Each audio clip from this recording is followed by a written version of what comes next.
I will never erase from memory the piercing sound of my son's terrified scream, echoing through what was usually a peaceful suburban street. I had been in the backyard, stringing up decorations for his birthday party, when that gut-wrenching cry, the kind that makes any parent drop everything, reached me. By the time I sprinted to the front yard, a chill ran through me at the sight before my eyes. My 10-year-old boy, Tommy, was on the ground in tears, while a red-faced woman in her 50s clung furiously to the handlebars of his brand-new mountain bike, the very gift I had surprised him with less than an hour earlier. "This isn't yours! Let it go right now!" she shrieked, wrenching the bike away as Tommy clung to it, sobbing. "I know exactly which garage you stole this from." I charged across the lawn just as Tommy stumbled backward, the woman's hand pushing against his shoulder in what looked unmistakably like a shove. Neighbors had already stepped out of their homes, and I caught someone saying they were on the phone with 911.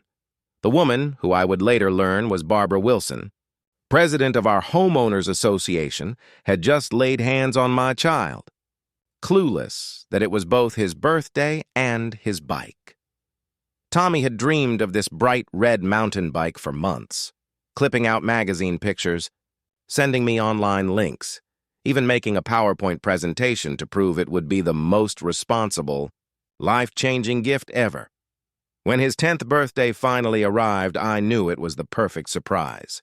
I had kept the bike hidden at my sister's place for weeks, and the look on his face when he opened a little box containing a photo of it had been worth every extra shift I worked to afford it. That morning, while setting up in the backyard, we'd brought the bike out front. Tommy was so eager to ride it that I let him take it up and down our street on the condition he stayed within my view while I finished with decorations. That must have been when Barbara noticed him and instantly jumped to the wrong conclusion. "Ma'am, take your hands off my son and his bike," I demanded, forcing calm into my voice though anger churned inside me.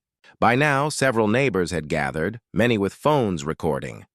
Barbara spun toward me, her expression twisted with self-righteous fury. "Your son? This bike? I don't think so!" she snapped. "The Millers just reported a stolen bike that looks exactly like this. I was on my way to check on the Thompsons' unapproved garden gnomes when I caught this little thief red-handed." Tommy, still on the ground, looked up at me through streaming tears. "Dad, tell her. Tell her you gave it to me for my birthday today." Before I could answer, Barbara let out a mocking laugh. Oh, how convenient. It's his birthday, so suddenly he owns a $500 mountain bike. Every kid in this neighborhood knows not to take what isn't theirs. This HOA has rules, and I enforce them. I moved to shield Tommy, helping him to his feet. "Barbara, this is absurd. It is his birthday. There are balloons and decorations in my backyard, wrapping paper in our trash, and the receipt for this bike is in my wallet." "You are making a serious mistake," she scoffed, jabbing her finger toward me. "So you're teaching your boy to lie, too? The apple doesn't fall far from the tree. I always suspected something shady about your family moving in. The board should have run stricter background checks." The tension was spiraling fast. More neighbors gathered, murmuring among themselves. I recognized some of them.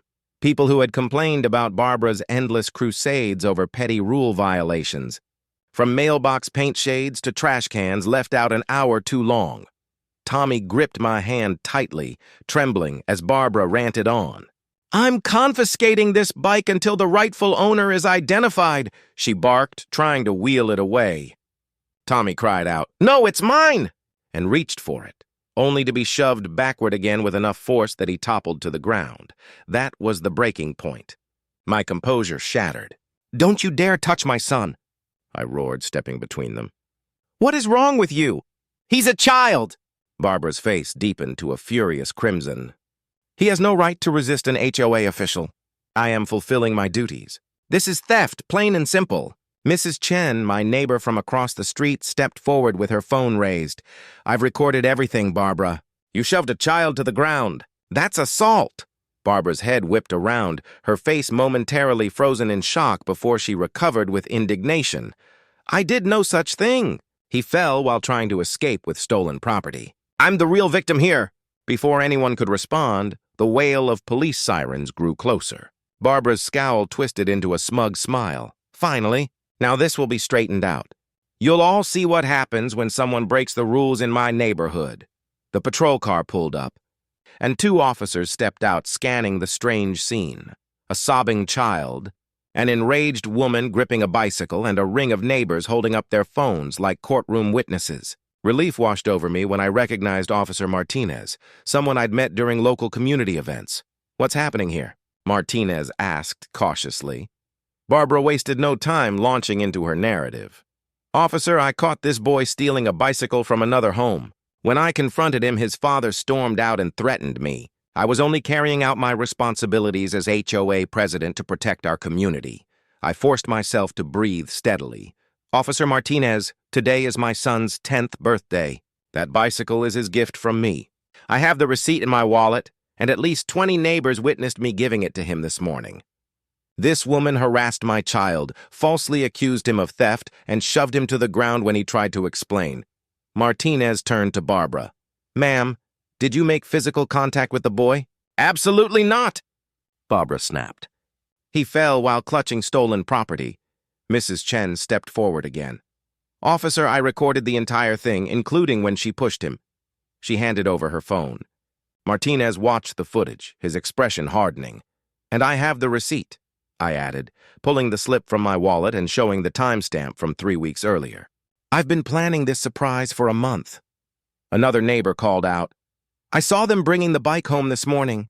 The kid was so excited he was literally jumping in their driveway.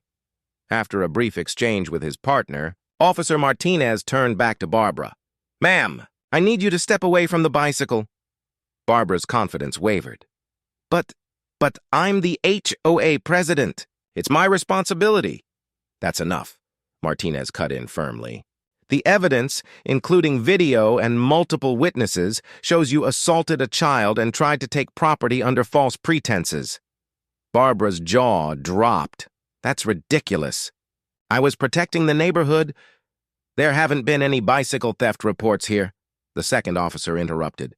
"And even if there had been, that wouldn't authorize you to confront a child or seize property." While they spoke, I knelt beside Tommy. "You okay, buddy?" I asked gently. He nodded through tears. "Is she going to take my bike, Dad?" "No, son.